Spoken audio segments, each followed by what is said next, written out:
Okay, everyone, this is Raymond Flotat from MXDWN.com. That's Mixdown We're At, and you can hear it all around us. The madness that is Summer Game Fest Play Days Day 1. It is my great pleasure to be here with Yannick from Tribute Games. Yannick, how are you? I'm doing great. Thanks for having me. Are you stressed? Is it intense already?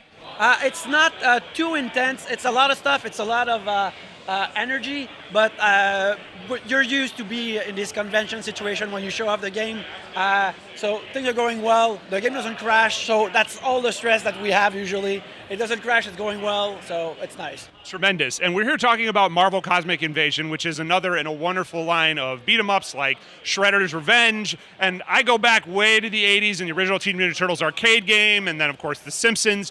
What can you tell us about this particular edition and what it brings to this lineage? I'm not saying it's built in the same software kit, it obviously isn't, but what does it bring to this lineage of beat-up games? I feel like we are trying, we had a lot of fun doing Shredder's Revenge. It was a big success, it was fulfilling for us, and we loved it. And for another beat 'em up, we wanted to take things further. So, as you know from in the Turtle games, it's sort of part of the recipe that the Turtles are all accessible in the same way. Right. They don't play exactly the same, but you can get your arms around all the Turtles pretty easily. Yes. For something like Marvel Cosmic Invasion, we had 15 characters, and we wanted to make them still accessible that a young kid can play, but we wanted to make them feel different. So Cap doesn't fight like Venom, who doesn't fight like Wolverine, who doesn't fight like Spider-Man, who doesn't fight like Phyla-Vell. We wanted the characters to be colorful and separate and as expressive and unique as they are in comic books, but in the beat 'em up presentation that we've done before and we're doing again. Now, in terms of the experience of playing through the game normally as a player, there's 15 total, is my understanding, some of which not announced yet. But of the 15 that are there so far, are they all available right at the start of the game? In one, you play the arcade mode. There's going to be a story mode where some of these characters will appear as bosses first, and then you sort of unlock them after you've beaten them as boss. But if you play the arcade mode, I think you'll have them all in a row ready to play. So yeah, so they're all available on launch for sure. So. Excellent. And I mean, one of the things that's really interesting is it's a kind of an unusual assortment of characters. I mean, I know Marvel has done everything with every character by this point. I mean, there's a Gwenpool, there's a Gwenom by this point in the Marvel universe. But in this particular thing, we have Nova and Phyla-Vell, which are characters that a lot of people aren't super familiar with. So what I'm curious of, the particular 15, and at least the 9 or so that you can talk about so far, why has the choice been made to include the characters that you are including so far? Well, in the case of Nova and Phyla-Vell, our game is inspired by the Annihilation storyline from 2005. So, and they are key players in that story. So that's why they're in there. But it's also because I love Nova ever since I was a kid. I remember reading.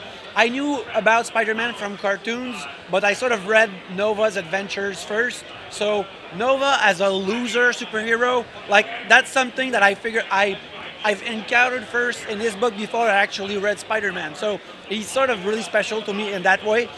So I wanted him to have in the game because we have that 90s flavor, and he has sort of a space Power Ranger flair to him that I really enjoy.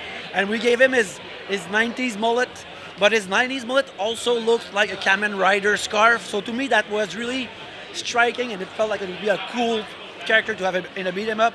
As for Phyla-Vell, I love me an action woman. We were really thrilled to do a lot of that with April in TMNT, and it was important for us to do that again with different characters of the Marvel Universe. And a character like Phyla-Vell is lesser known. She has her fans out there, but we sort of get the fun with a lesser known character the same way. If you read an Avengers run, you'll have 5 known superheroes, but then you have 5 other lesser known characters, and they are the one who get to change and have more story sauce. So for us, it's where the artists can more play and reinterpret the characters in a way. So we get to make those lesser known characters a bit more of our own, and that's exciting for our animators, our artists, and also the game designers who sort of come up with the moveset, because that's when, how do you create a different character from another. So that's how we choose a bit these characters, yes. In the spirit of strong female characters, and forgive me if I'm spacing, because I think it is Captain Marvel one of the characters so far? She is not. She is not. She's not in the roster, but who knows what could happen in the future. We unveiled She-Hulk last night at Summer Game Fest along with Rocket Raccoon, so we have, like, again, a giant Rhea Ripley-like wrestling woman, which is something that we really wanted in the game, and we're really happy that we got that version of She-Hulk happening. Now, compared to Shredder's Revenge, which was a really wonderful game, and I mean, for me, like, I was being time ported all the way back to the 80s in the original Teenage Mutant Ninja Turtles arcade game. Is this about on the same level of time, or is this bigger, larger game? How does this compare? I would say it is larger in the roster of characters that you can play with, and that's been like a huge thing for us, resource-wise, and making sure that happens. But the game will have like 15 levels with 15 bosses, so it's the same type of adventure. Because the thing we figured out is it's about, with Shredder's Revenge, it's about the right length for a game like that. People say they want more levels, and I understand it, but ultimately that's a compliment. Like, they want more of the game, and I feel like for games like that, you want them to be a manageable length, so they can be sort of a party game you can jump in and out of. So in our conception, the game should be like the same length, but again, there's those larger vistas, like they're gonna have more animation with cutscenes and characters happening in there, and also a bigger playable roster. So I'll end off with this question.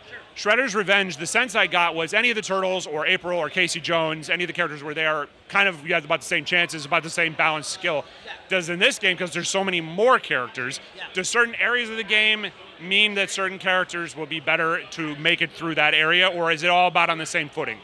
No, we our level designers took great specificity to have certain instances where that character will be more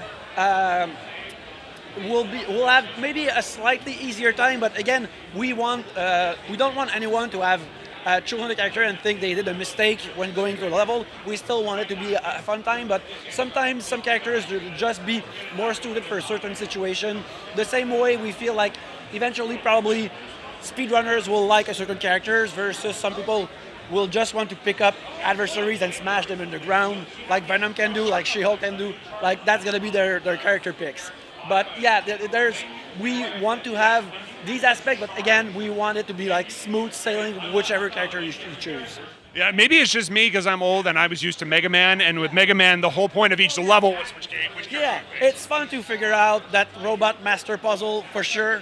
But that's not something that we've done with this here. No.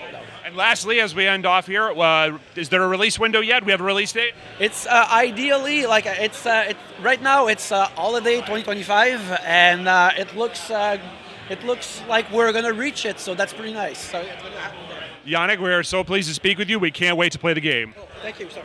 Thank you. Appreciate your time, man. Thank you problem. so much. Thanks.